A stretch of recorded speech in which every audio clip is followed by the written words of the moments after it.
So, yung next message natin for Taurus Creative Wonderment, mga kapiksi, follow your passion. So, ito guys, ito yung passion mo, kumakatawan ng passion mo, yung journey mo sa passion mo, ikaw ito. And all you have to do is take one step at a time. Hagdanan ito pataas, mga kapiksi, okay? And kapag sinunod mo yung passion mo, yung gusto mo sa buhay, yung pangarap mo, yung mga dreams mo, di ba? Hindi naman ganun kadali.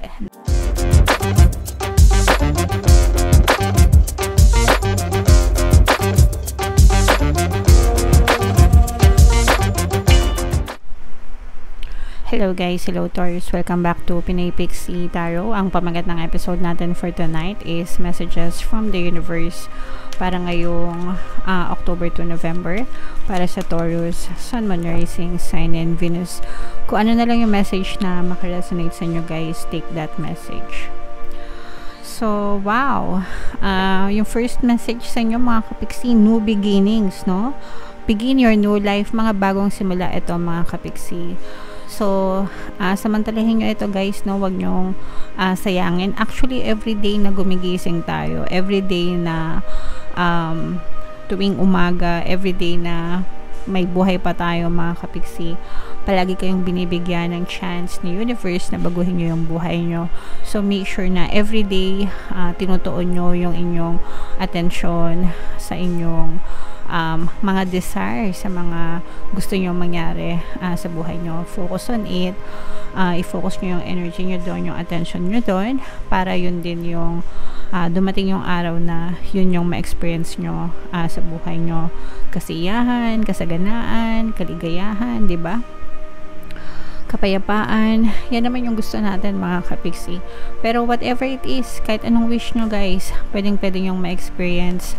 Bagong simula, bagong pag-asa, i-mind-mind nyo na yan guys sa comment section.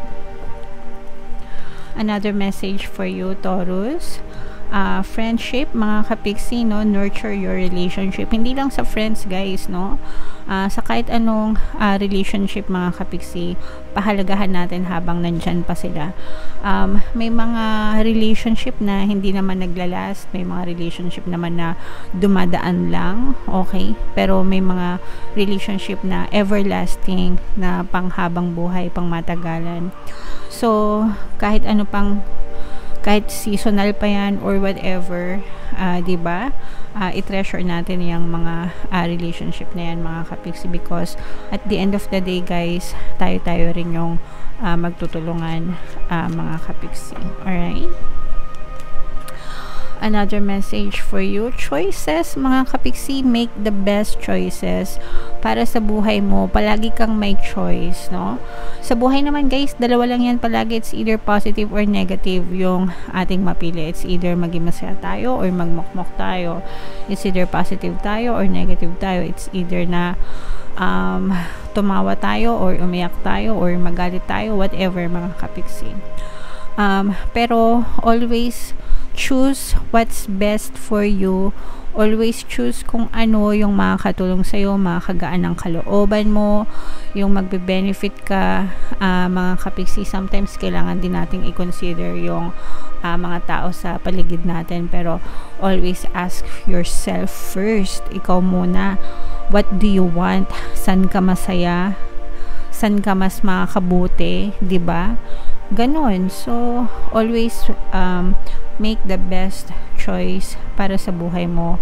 Mga kapiksi, huwag kayong gagawa or magdidesisyon ng mga bagay na alam mong pagsisisihan mo sa bandang huli, guys. Okay? Alright. So, yung next message natin for Taurus Creative Wonderment, mga kapiksi, follow your passion. So, ito guys, ito yung passion mo, kumakatawan ng passion mo, yung journey mo sa passion mo, ikaw ito. And all you have to do is take one step at a time. Hagdanan ito pataas mga kapiksi, okay? And kapag sinunod mo yung passion mo, yung gusto mo sa buhay, yung pangarap mo, yung mga dreams mo, diba? Hindi naman ganun kadali na ma-achieve yung mga gusto natin sa buhay. Sometimes dadaan ka sa butas ng karayom, sometimes may mga troubles, sometimes mag-i-emo ka, sometimes maninega ka, okay? Pero ang importante is you keep on going and going and going. Huwag kayong susuko, mga kapiksi. Take one step at a time, kahit gaano kabilis or kahit gaano kabagal. Yung progress mo, ang importante pa rin is may progress. Take your time. Ang importante is nag-enjoy ka, masaya ka, mga kapiksi. Okay? So, sundin kung ano yung nasa puso, guys, and wag magmadali, no? Ang importante, again, is na-enjoy mo yung proseso ng pag-achieve mo ng mga pangarap mo sa buhay.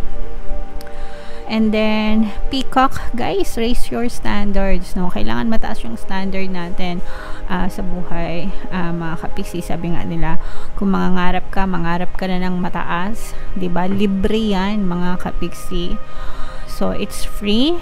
Ang kailangan mo lang gawin is i-focus mo lang yung attention mo dun sa mga bagay na gusto mo, and definitely you can be, do, and have anything that you want. Huwag mong ilimit yung sarili mo, okay?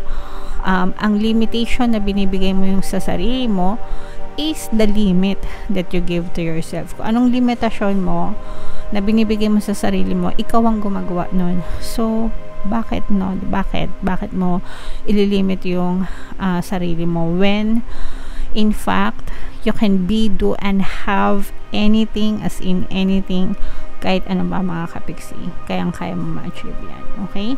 So, taasan ang pangarap sa buhay, mga kapiksi. And then yung another message, guys, we have seek clarity sa mga kapiksi natin na naguguluhan, nagugulumihanan, may mga bagay na iniisip kayo, or may mga bagay na nagpapagulo sa isip nyo, mga kapiksi. Hanapin nyo yung sagot, seek clarity, magdasal, mag-meditate, magtanong, mag-research, no? Take your time hanggang sa masatisfy nyo yung curiosity nyo, hanggang sa mahanap nyo yung sagot na mga hinahanap nyo, mga kapiksi. Okay? Right, so i-mind nyo to, guys, sa comment section. Mind, new beginnings, mind, choices, etong harmonious relationship, katuparan ng mga dreams, yan, i-mind nyo yan, guys, sa comment section. Deserve nyo lahat yan, mga kapiksi. Okay? So, bunot pa tayo ng isa, guys. Tingnan natin yung additional na message for you.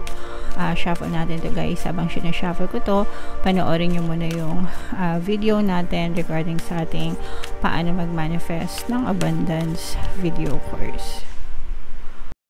Kapiksi, sawa ka na ba sa mga struggles at hirap sa buhay mo?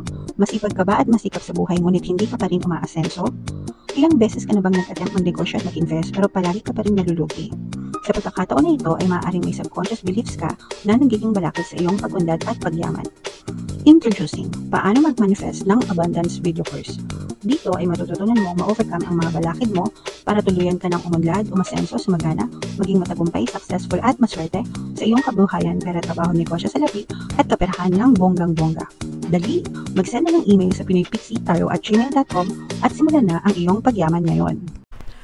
Alright, so sa lahat ng gusto mag-avail ng course, guys, meron tayong freebie ngayong October. Magbibigay tayo ng free 3-in-1 pampaswerte, subliminal pampaswerte sa buhay, sa pera, at sa love life worth 1,500. Yung freebie na yan, guys, kaya i-avail nyo na.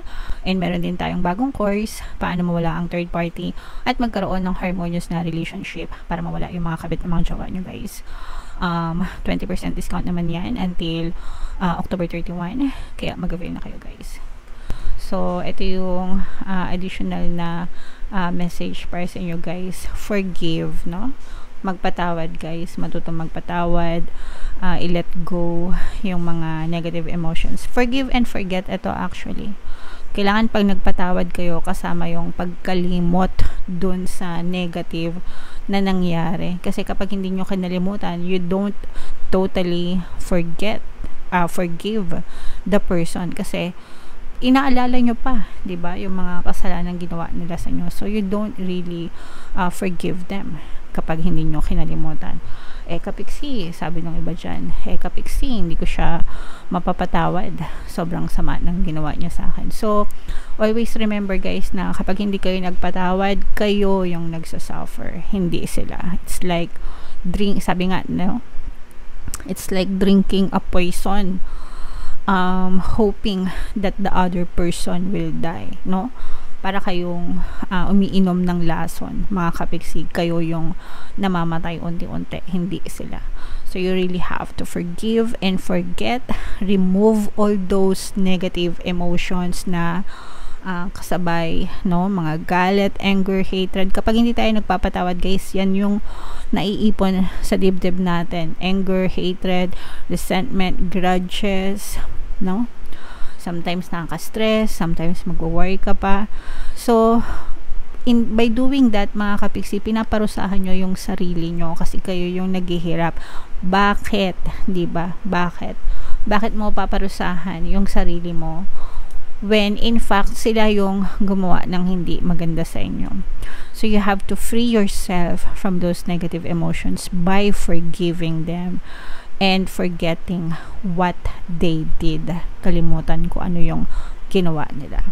The fact na ginawa nila yon, guys, wala silang konsensya. So, kahit hindi mo sila patawarin, wala silang pake. Okay? So, do yourself a favor and forgive them, guys. Of course, ayan na nga. Anger can always be justified, but then, so can forgiveness. Just depends on how much more you want from the adventure. Okay? So, yun na nga, ano, mga kapiksi. Kung justify mo, pwede ka maghanap ng 1,000 dahilan para sa galit mo. Pero pwede ka rin maghanap ng 1,000 dahilan para patawarin sila. Okay? And always choose you. Always choose yourself. What's best for you? Anong makakabuti sa'yo? And that's nothing but forgiveness and love, mga kapiksi. Okay? So, I hope that makes sense and sana gumaan-gaan yung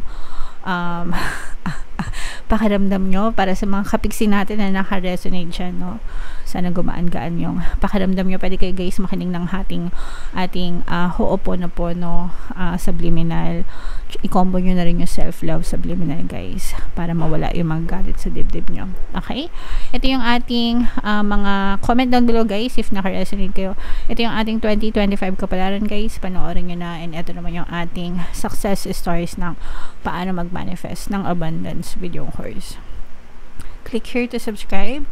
And ito naman yung ating success stories ng paano mag-manifest ng abundance video course. Thank you for liking, sharing, and subscribing. See you next time. I love you all. Have a nice day. Bye-bye.